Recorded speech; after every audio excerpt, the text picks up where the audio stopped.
عزیز ساتھیوں، آداب و سلام۔ آواز دی وائس کے پروگرام بیچ بحث میں آپ کا خیر مقدم ہے۔ ساتھیوں، ہمارے سماج میں اکثر و بیشتر اقلیتوں سے متعلق، خصوصاً مسلمانوں سے متعلق اور متعدد مسائل ہیں، متعدد چیزیں ہیں، وہ سامنے آتی رہتی ہیں۔ ایک اور بہت اہم معاملہ ہے روزگار کا، مسلم نوجوانوں کی خصوصاً تعلیم کا مسئلہ، مسلم نوجوانوں کے روزگار کا مسئلہ۔ آج کے اس پروگرام کا جو عنوان ہے وہ ہم نے اسی موضوع پر رکھا ہے، اور وہ ہے ہندوستان میں مسلم نوجوانوں کا مستقبل۔ مفتی صاحب، ہمارے اس پروگرام میں آپ کا خیر مقدم ہے۔ سب سے پہلے ہم آپ سے یہ معلوم کرنا چاہیں گے کہ ہندوستان میں خصوصاً مسلم نوجوانوں کا مستقبل تعلیم کے حوالے سے، روزگار کے حوالے سے، ظاہر ہے اصل چیز مستقبل میں یہی ہوتی ہے کہ روزگار اچھا ہو، ان کے پاس تعلیم اچھی ہو اور سماج میں ان کا اسٹیٹس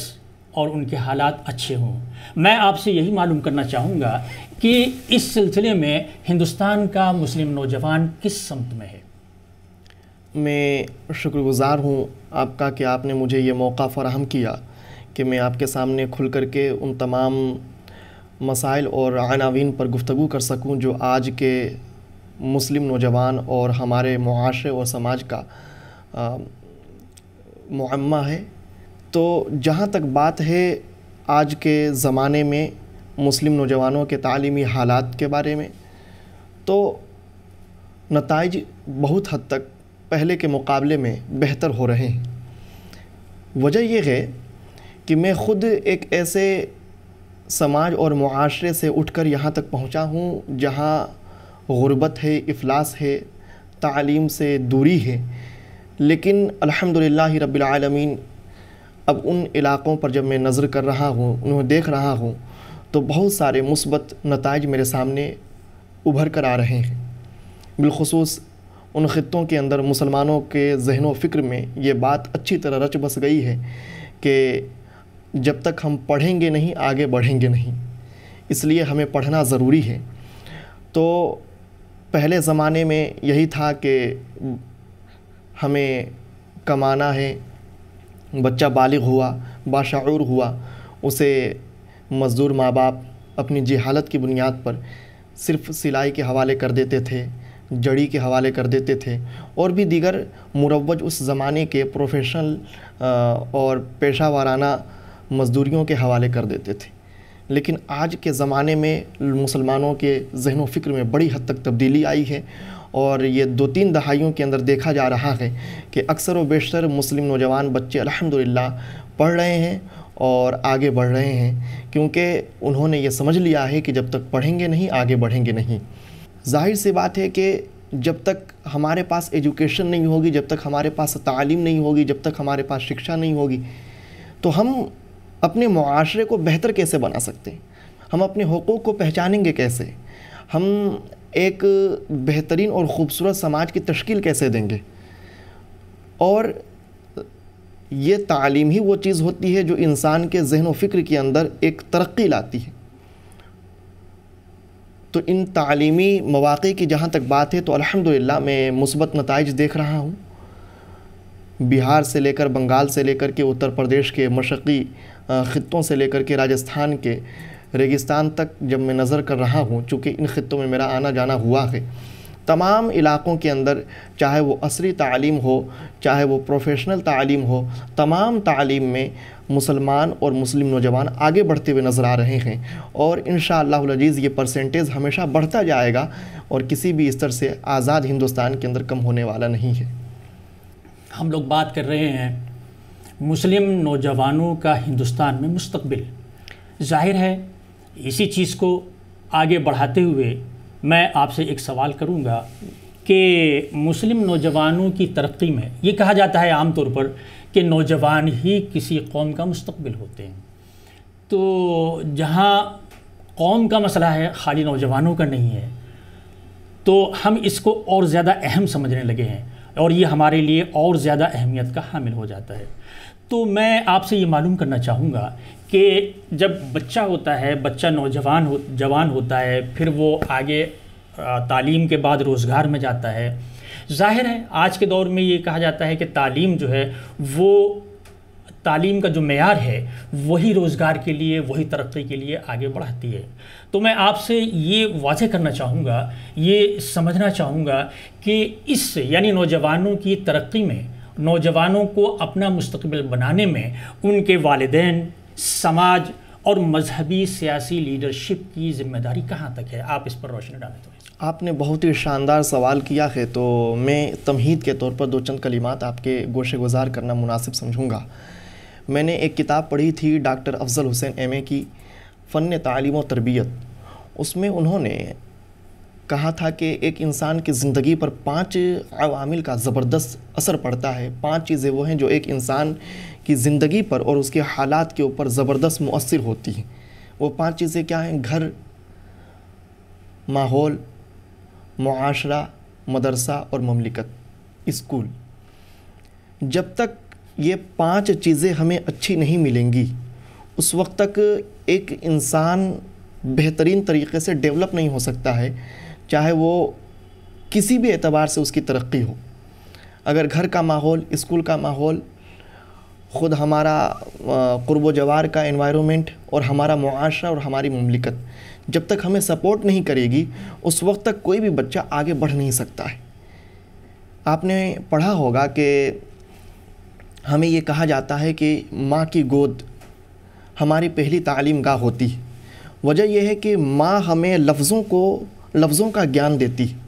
ہمیں وہ بولنا سکھاتی ہے، ہمیں وہ زندگی کے پہلے اسواق دیتی ہیں جس کے اوپر ہماری پوری زندگی کا ستون قائم ہوتا ہے۔ تو معلوم یہ چلا کہ گھر، مدرسہ، ماحول، معاشرہ اور مملکت، یہ 5 چیزیں جب تک ایک انسان کا سپورٹ نہیں کریں گی وہ آگے نہیں بڑھ سکتی، وہ آگے نہیں بڑھ سکتا ہے۔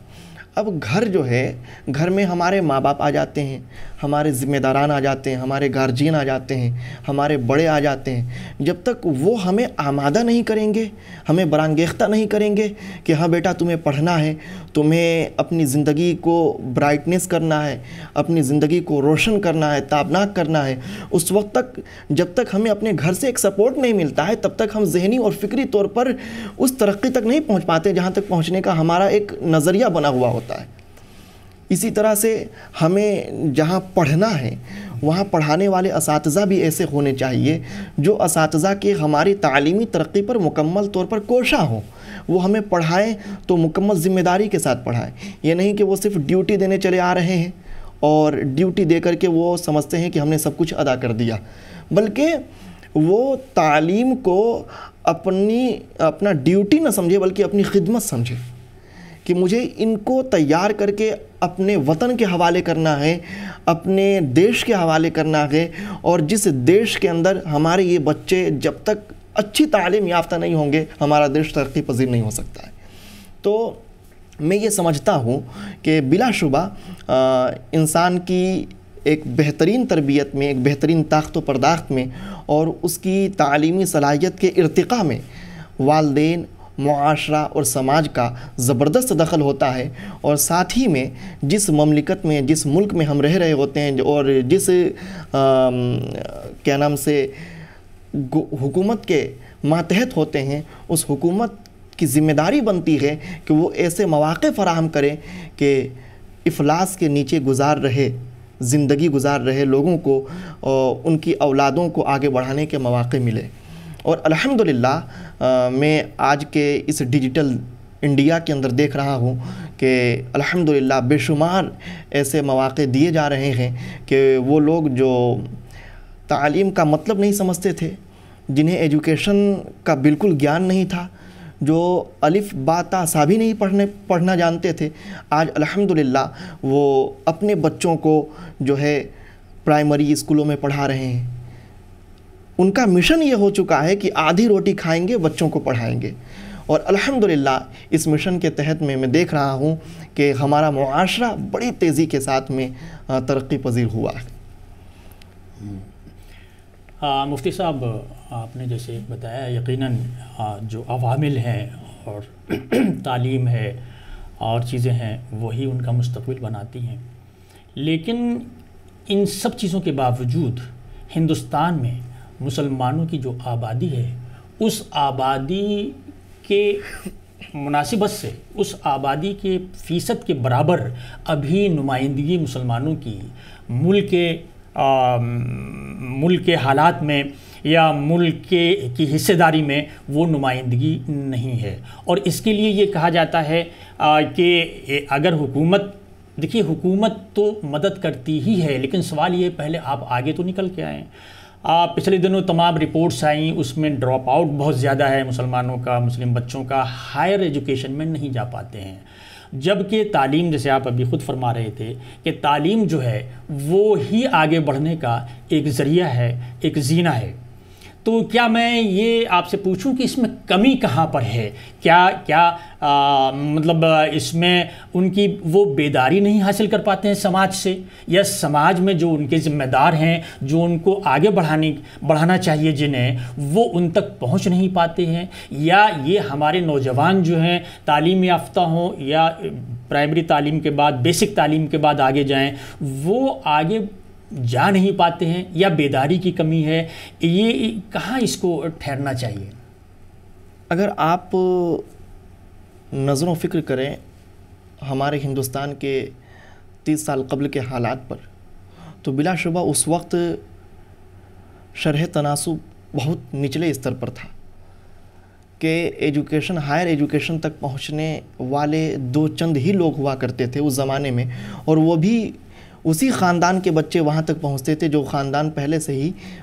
بہت ہی تہذیب یافتہ ہوتا تھا اور ڈیولپڈ ہوتا تھا۔ لیکن آج کے زمانے میں اور آج کی اس ڈیجیٹل انڈیا میں جب 10 سے 15 سالوں کے اندر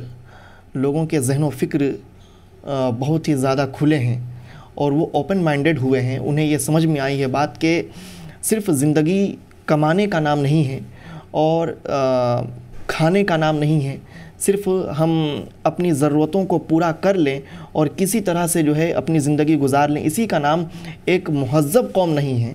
بلکہ ہم مہذب اس وقت ہو سکتے ہیں جب ہم تعلیم یافتہ ہوں۔ تو اب جو جنریشن تیار ہو رہی ہے، اب جو ایک نسل آنے والی ہے، اس نسل کو جب میں دیکھ رہا ہوں تو الحمدللہ مجھے نتائج بہت معنی خیز نظر آ رہے ہیں، اس لیے کہ 15 سے 20 سال کے اندر بہت سارے ایسے مسلم نوجوانوں سے ہماری ملاقات ہوتی رہتی ہے جو سلائی کا کام کر رہے ہیں، جڑی کا کام کر رہے ہیں، کارخانوں میں مزدوری کر رہے ہیں، اور ان کو یہ شکایت ہے کہ حضرت مفتی صاحب قبلہ، ہم نے جو ہے اپنے والدین کی غربتی کی بنیاد پر اور لوگوں کے ساتھ میں تعلقات اتنے مضبوط نہیں تھے کہ ہم وہاں تک اپنے تخیلات کو پرواز دے سکتے تھے جہاں تک ہمیں آنا چاہیے تھا۔ تو وہ محسوس کرتے ہیں کہ آج ہمارے پاس تعلیم نہ ہونے کی وجہ سے، شکشا نہ ہونے کی وجہ سے ہم بہت حد تک اچ استر پر اٹھ کر کام نہیں کر پا رہے ہیں، بلند سطح پر اٹھ کر کے ہم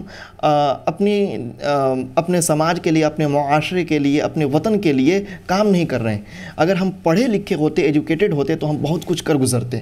تو جب انہیں یہ بات سمجھ میں آ رہی ہے تو وہ اپنے بیٹوں کو پڑھا رہے ہیں، اپنی اولادوں کو پڑھا رہے ہیں۔ آج الحمدللہ رب العالمین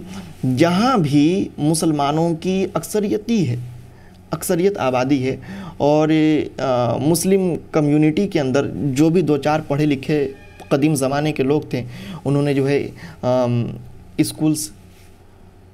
کالجز بنا لیے ہیں جہاں سے وہ مشترکہ طور پر سب کو پڑھا رہے ہیں، اور فی سبیل اللہ دینی تعلیمات اور عصری تعلیمات اور تمام تعلیمات جو اس کی شخصیت کے اندر خوبی پیدا کرے اور محاسن و کمالات لائے اور اس کی شخصیت کو پرکشش بنائے، ہر اعتبار سے اس پر کام کر رہی ہیں۔ اور الحمدللہ رب العالمین جو لوگ اس سطح پر کام کر رہے ہیں معاشرے میں ان کو پوری طرح سے سپورٹ بھی کیا جا رہا ہے، اور ذمہ داران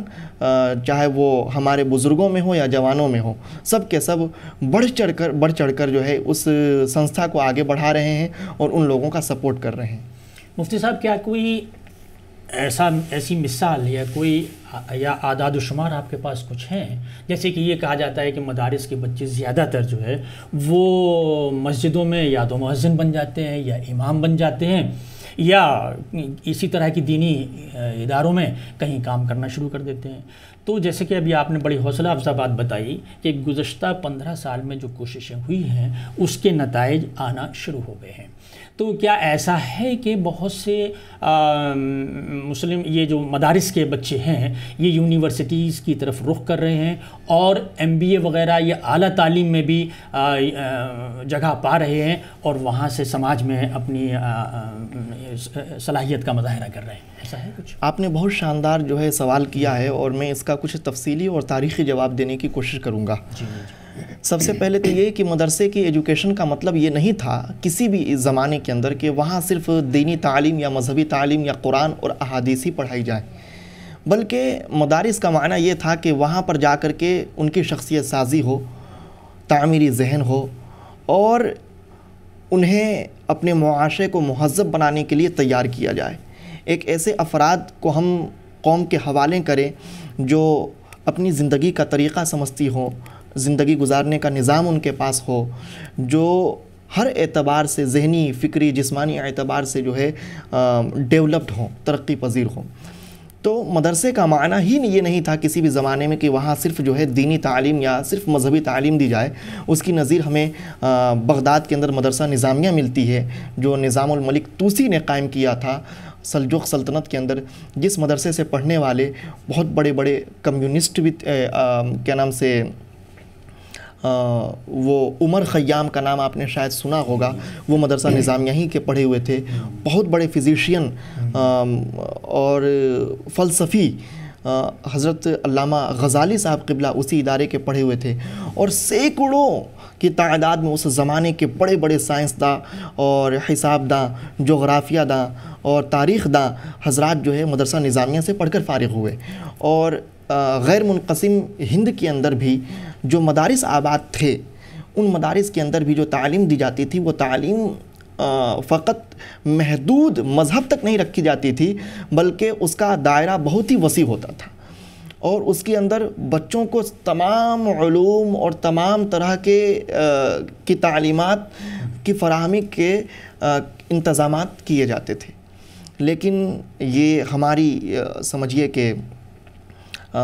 محروم القسمتی ہے ایک طرح سے کہ ہم اور ہمارے بہت سے لوگوں نے ایک غلطی کی کہ انہوں نے تعلیم کا دائرہ صرف مذہب تک رکھ دیا، حالانکہ لفظ تعلیم جو ہے مدرسے کی دنیا میں جو آباد چلا آ رہا تھا وہ بہت وسیع پیمانے تک تھا۔ اب الحمدللہ رب العالمین آج کے اس زمانے میں جو 30-35 سال کا جو دور گزرا، تو اس میں ہمارے بزرگوں نے جب اپنی تاریخ کو پڑھنا شروع کیا تو اس میں قائد اہل سنت علامہ ارشد القادری علیہ رحمت و رضوان کا نام بہت ہی نمایاں ہے کہ انہوں نے یہ ذہن و فکر دیا مدارس کے طلباء کو کہ مدرسے کا معنی یہ نہیں ہوتا کہ تم فقط مسجد میں 5 وقت نماز پڑھانے کے لائق ہو جاؤ، صرف تمہیں نماز جنازہ پڑھانا آئے، صرف تمہیں تدفین اور تجہیز کے فرائض معلوم ہو، یا فقط تم جو ہے اذان دینے کے لائق رہو۔ اس کا معنی یہ قرآن و حدیث سیکھنے کا یہی فقط مقصد نہیں تھا، بلکہ اس کا مقصد یہ تھا کہ تم ایک وسیع پیمانے پر اپنے معاشرہ، اپنے وطن، اپنی مملکت، اپنے ملک کے لیے قیادت کا فریضہ انجام دو اور اپنے قوم کو آگے بڑھانے کی کوشش کرو۔ تو اس کے لیے انہوں نے بچوں کو جو ہے عصری تعلیم سے جوڑنے کا زبردست کام کیا۔ تو اسی فکر کے تحت علامہ ارشد القادری رحمۃ الرضوان نے جامعہ حضرت نظام الدین اولیاء کا قیام بھی فرمایا، جس کے اندر پڑھنے والے بچے ہندوستان پیمانے کے ان بڑے بڑے اداروں سے آ رہے تھے جو فقط دینی تعلیم ہی تک محدود تھے اور اردو اور عربی زبان ہی تک وہ جانتے تھے، اردو عربی فارسی سے آگے وہ نہیں جانتے تھے۔ لیکن ان بچوں کو جامعہ حضرت نظام الدین اولیاء نے انگریزی پڑھنا سکھایا، ان کو اسپیکنگ کلاسز دی اور پھر وہاں سے وہ پڑھ کر کے جامعہ ملیہ اسلامیہ میں گئے، وہاں سے پڑھ کر کے وہ JNU میں آئے، وہاں سے پڑھ کر کے وہ علی گڑھ مسلم یونیورسٹی میں آئے، وہاں سے پڑھ کر کے وہ بنارس ہندو یونیورسٹی میں گئے، اور آج ہندوستان کی اکثر و بیشتر سینٹرل یونیورسٹیز میں جامعہ حضرت نظام الدین اولیاء کے فرزندان اور فیض یافتہ بہت سارے مدارس پاس آؤٹ علماء اور اسکولرز پروفیسر ہیں، اسسٹنٹ پروفیسر ہیں، اور ابھی بحیثیت متعلم وہاں موجود بھی ہیں۔ خود میں ابھی 15 اگست کے روز جواہر لال نہرو یونیورسٹی ملاقات کرنے گیا۔ ایک ہمارے درسی ساتھی ہیں حضرت مولانا فیصل آزاد مصباحی اور مولانا قمر مصباحی۔ تو مولانا فیصل آزاد مصباحی صاحب یہ مدرسہ پاس آؤٹ ہیں، حافظ قرآن ہیں، لیکن اس کے باوجود آپ سوچ نہیں سکتے انہوں نے رشین لینگویج کے اندر BA کمپلیٹ کیا، اور شاندار رشین لینگویج وہ بول رہے ہیں، بلکہ وہاں ڈپارٹمنٹ کے اندر انہوں نے ٹاپ بھی کیا ہے۔ تو ہمارے جو مدارس کے بچے اب تیار ہو رہے ہیں، ان کے ذہن و فکر میں یہ بات آ چکی ہے کہ مدرسے کا مطلب جو تھا وہ ایک آفاقی تھا، مدرسے کا مفہوم یہ آفاقی تھا۔ اس آفاقیت کو ہم نے کھو دیا ہے کہیں نہ کہیں، اس آفاقیت کو پھر سے لانے کی ضرورت ہے، اور یہ جو ایک جنریشن تیار ہو رہی ہے 20-30 سالوں سے تیار ہوتی ہوئی، اب کچھ حد تک اس کے اعداد و شمار میں اضافہ ہوا ہے۔ مستقبل میں ان لوگوں کے ذریعے سے جو ہے مثبت نتائج مجھے نظر آ رہے ہیں، اور مدارس کے سلیبس پر بھی بہت حد تک تبدیلی آنے والی ہے۔ وہاں زبانوں کو بھی پڑھایا جائے گا، اور باضابطہ جو عصری اور مذہبی تعلیم کی ایک حد بندی کی گئی ہے، اس حد بندی کا خاتمہ ہوگا، اور ہمارے بچے دینی دنیاوی تعلیم تمام علوم سے مدارس کے اندر لیس ہوں گے، تیار ہوں گے انشاءاللہ الرحمن۔ مفتی صاحب نے بڑی حوصلہ افزا باتیں آپ نے کی ہیں، باتیں بتائی ہیں ہم لوگوں کو۔ اسی تعلق سے میں یہ چاہوں گا کہ ظاہر ہے والدین سرپرست ہوتے ہیں اپنے بچوں کے، اور انہی کے جو وہ بنیاد رکھتے ہیں وہی بنیادیں اوپر جاتی ہیں، اور وہی ان کا، جیسے ابھی آپ نے فرمایا، اور ملک کا مستقبل بناتی ہیں۔ تو آپ کی باتیں بہت حوصلہ افزا رہیں۔ آخر میں یہ چاہوں گا کہ آپ دیکھیے، وہی بات ہے کہ بچے کی جیسی آپ بنیاد رکھیں گے ویسے ہی عمارت کھڑی ہوگی۔ لیکن والدین، میں چاہوں گا آپ والدین کو، چونکہ ماشاءاللہ ینگ عالم ہیں آپ والدین کو کوئی ایسا پیغام دیں جو ان کو اس طرف مائل کرے کہ ان کے تئیں، یعنی ان کے سامنے پہلی ضرورت جو ہے وہ ان کے بچوں کو اچھی تعلیم ہے، تاکہ وہ اپنا اور ملک کا مستقبل روشن کر سکیں۔ آپ ایسا کوئی پیغام دیں؟ بلا شبہ میں ہندوستان کے تمام ماتا پتاؤں کو اور والدین کو، پیرنٹس کو یہ پیغام دینا چاہوں گا کہ تعلیم یہ سب سے پہلی ضرورت ہے انسان کی۔